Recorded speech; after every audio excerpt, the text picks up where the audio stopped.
네, 이제는 극한 폭우, 또 괴물 폭우라는 말까지 나오고 있습니다. 지난밤 전남 무안에서는 기록적인 폭우가 쏟아지기도 했는데요. 폭우가 조금 지나자 11시부터는 서울에 폭염주의보가 발효됐습니다. 급변을 거듭하는 날씨 상황, 반기성 YTN 재난전문위원 연결해 전망해 보겠습니다. 반 의원님 안녕하십니까? 네, 안녕하세요. 네, 자, 오늘 오전 7시 20분을 기해서 이제 전국에 내려진 호우특보는 모두 해제가 됐는데 궁금한 건 앞으로 비가 얼마나 올지입니다. 어떻게 좀 전망하십니까? 일단 어제 내렸던 강한 비구름은 동쪽으로 빠져나갔고요. 현재는 주로 이제 남부지방 쪽으로 비구름이 영향을 주는 지역들이 있습니다. 수도권 쪽은 구름만 다소 많은 가운데 오후에 한 차례 소나기만 예상이 되고요. 충청권 지역은 내륙 지방으로 비가 내릴 때가 있겠지만 소강선대를 볼 때도 많겠습니다. 현재 이제 비구름대를 보면은 전남, 전북, 남부, 제주 지역에 산발적으로 형성돼 있는데요. 일단 기압골 영향을 받는 남부 지방을 중심으로 비가 내릴 것으로 예상이 되고 있습니다. 일단 내일 새벽까지 전남, 남해안, 경상권에 비가 이어지는 곳이 많을 것으로 보이는데요. 기상청은 이제 경상권을 중심으로 돌풍과 함께 현동, 번개를 동반한 강하고 많은 비가 내릴 것으로 예상하고 있죠. 일단 내일 새벽까지 예상하고 있는 강수량은 부산, 경남이 가장 많아서 최고 120mm 이상, 대구, 경북은 최고 100mm, 충청은 10에서 40mm, 서울, 인천은 5에서 10mm를 예상하고 있습니다. 예.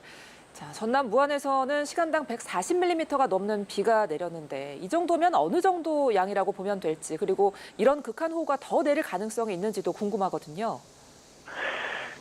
지금까지 우리나라에서 시간당 강수량이 가장 많이 내렸던 게 2022년 8월 8일에서 9일 사이죠. 서울 관악구가 시간당 141.5mm가 내렸습니다.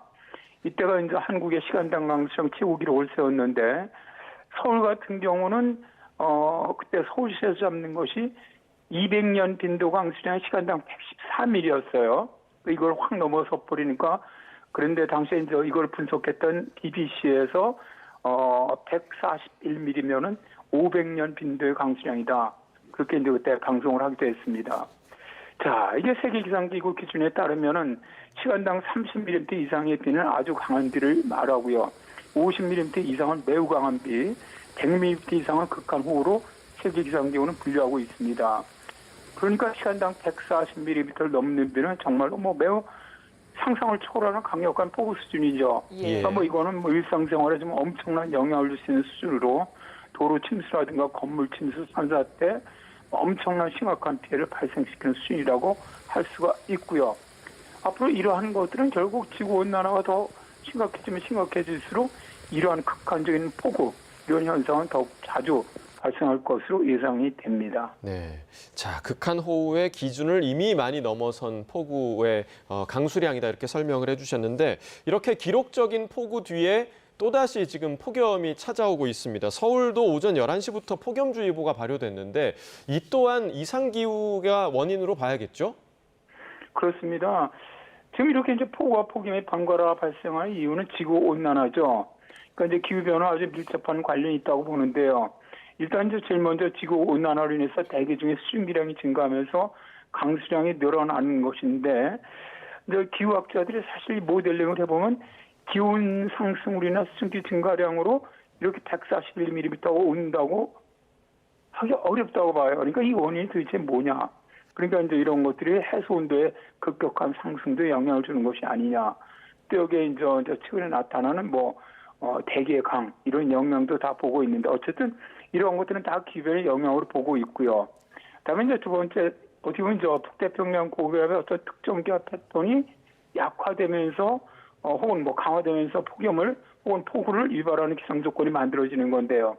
이번 같은 경우도 우리나라 폭염을 가져왔던 북태평양 고기압이 약화된 거거든요. 그러면서 기압골이 우리나라 쪽으로 들어오게 되면서 폭우가 내리는 그런 형태였습니다. 이제는 보면 폭염이 나타난다면 폭우가 나타나는 이런 것들은 뉴노멀이 아니냐 그렇게 보이는데요. 지금 우리나라 같은 경우도 7월에도 폭염이 강력하게 발생하다가 중순에는 정말 기록적인 호우가 내렸고, 그 이후에 또다시 폭염이 발생하고 있고, 또다시 8월 초에 또다시 호우가 발생하고, 또다시 이제 8월 10일 넘어가면 또다시 폭염이 발생할 것으로 보고 있거든요. 예. 지금 미국 같은 경우도 지금 올해 보면 폭염 이후에 홍수가 발생하는 게 지금 벌써 몇 차례 지금 나타나고 있거든요.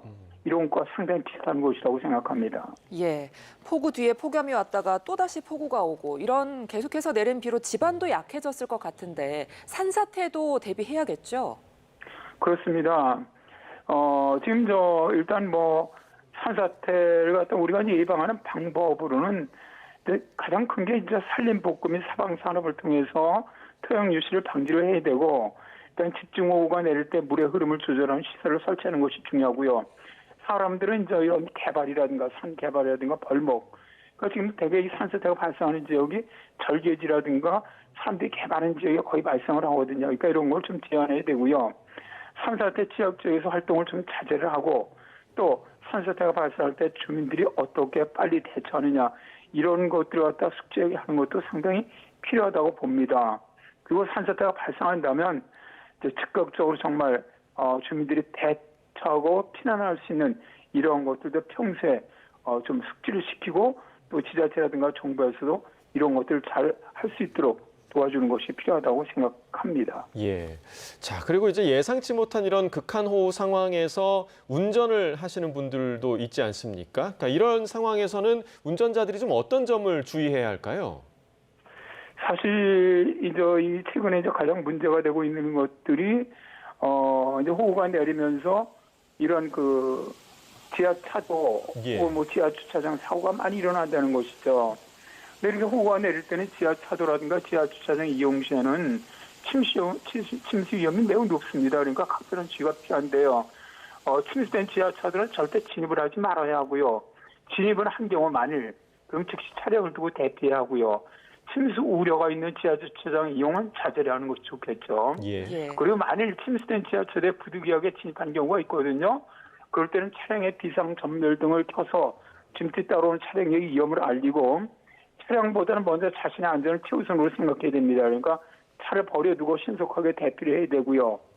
그 다음에 대피 시에는 침수 경로를 피하고 안전한 곳으로 이동을 하고, 이후에는 주변 사람들에게 침수 상황을 알려주고 함께 대피해야 하는 것이 중요합니다. 예. 그리고 이제 이런 폭우가 내릴 때는 지하 주차장에 내려가서 차량을 확인하는 것은 절대로 피해야만 합니다. 예. 자, 이제 앞으로 좀 피해가 없길 바라야 될 텐데 주 중반에도 비가 올 가능성이 있다더라고요. 얼마나 많이 내릴까요? 일단 이번 주 수요일인 6일에 북쪽에서 내려오는 기압골 영향으로 전국에 다시 비가 내릴 것으로 예상이 되는데요. 이번엔 기압골이 내려오면서 제일 먼저 영향을 주는 곳이 수도권이 새벽에 주로 비가 내릴 것으로 보이기 때문에 수도권 지역이 비가 가장 많이 내릴 것으로 봐요. 그래서 수도권 지역은 최대 100mm 이상, 충청권은 20에서 70mm, 전라권, 경상권은 10에서 50mm, 제주는 5에서 10mm 정도의 비가 내릴 것으로 예상을 하고 있고요. 예. 그리고 다시 주말이죠. 일요일에는 남부지방을 중심으로 또다시 많은 비가 내릴 것으로 예상을 하고 있습니다. 네, 알겠습니다. 오늘 여기까지 듣겠습니다. 날씨 상황 반기성 YTN 재난전문위원 연결해서 전망해 봤습니다. 위원님 고맙습니다. 네, 감사합니다.